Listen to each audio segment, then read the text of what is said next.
Welcome back to Bloomberg's Masterclass. Win Smith Jr., the son of one of Merrill's principal founders, fielded questions recently from students of the Warrington College of Business at the University of Florida.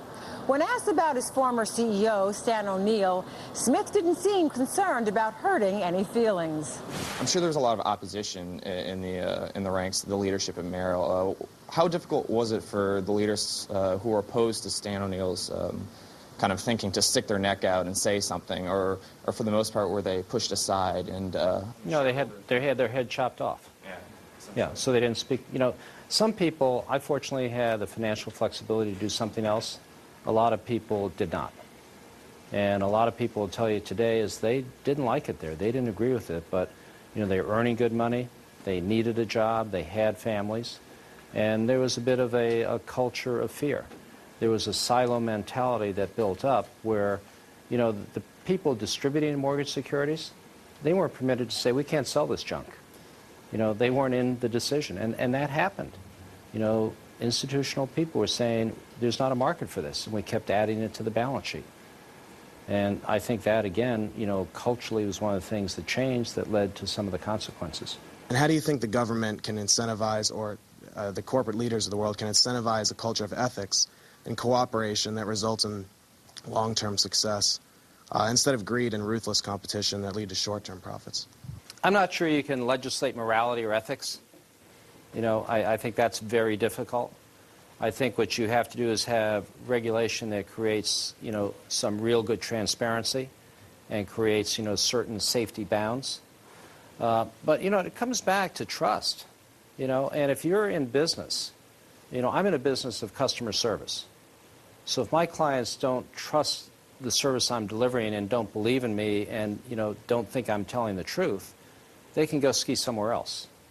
So if you're in the financial business, I think it comes down to the same thing. You know, everything starts at the top. You know, it really is, you know, leadership starts with what the leader is doing as well as what he's saying. You know, there's the accountability on the part of the board and on behalf of the shareholders to make sure that that right leader is put into place. And I think you've hit a key thing right now. You know, why is Wall Street under such a microscope right now? Basically, it's destroyed its trust. Main Street doesn't like it, okay? Main Street is looking and they're saying people are losing money, causing us pain, causing the banks not to lend to us anymore, and they're walking away with $16 million of 16. I forgot a zero. $160 million of severance pay. That doesn't seem fair. It just doesn't seem fair, and frankly, it's not fair. So I think you're on a key point is, you know, everybody has to, you know, really regain the trust and the confidence of Main Street. And they're going to have to do it through their actions.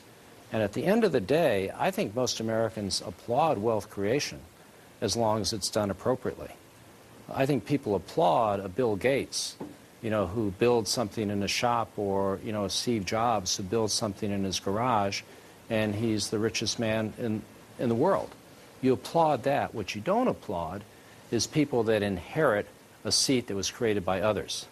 And they think they were responsible for the creation of that company and then should be paid what Alex Rodriguez is paid. So, you know, that envy, I think, has really caused a lot of skepticism on Main Street. But I don't think you can legislate that. I think, you know, what you have to do is you have to legislate that there is transparency in how compensation is being awarded, who's accountable, why they're paid. You know, should the shareholders vote on compensation? I think that's a big question. I think there are pluses and minuses to that. I'm not really in favor of that, but I am in favor of holding the board of directors accountable for their executive pay decisions. Is the government going to be able to finance the deficit? I'm worried about, you know, the amount of the stimulus and also the direction of the stimulus. You know, I'm worried that some of what is being done really isn't stimulus, but it, you know, is politically focused on some programs. Question about who's going to pay for it, who's going to finance it, you know, is a really good question. On the way over, I mentioned to Bruce and Jim, I saw a cartoon in the paper the other day, and it was regulators grilling Bernie Madoff, and they said, "Where did you learn about this scheme?" And he said, "It was easy, Social Security."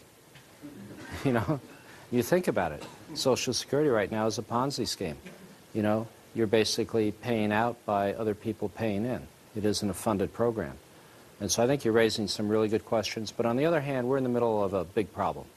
You know, we're in the worst economy since the 1920s. You know, I think we have to probably err on the side of spending more rather than less to get, you know, the economy going, get confidence coming back in. So, you know, it's easy to be a backseat driver right now. Time's going to tell, but I am a little concerned about the size, the direction, and how it will be financed long term.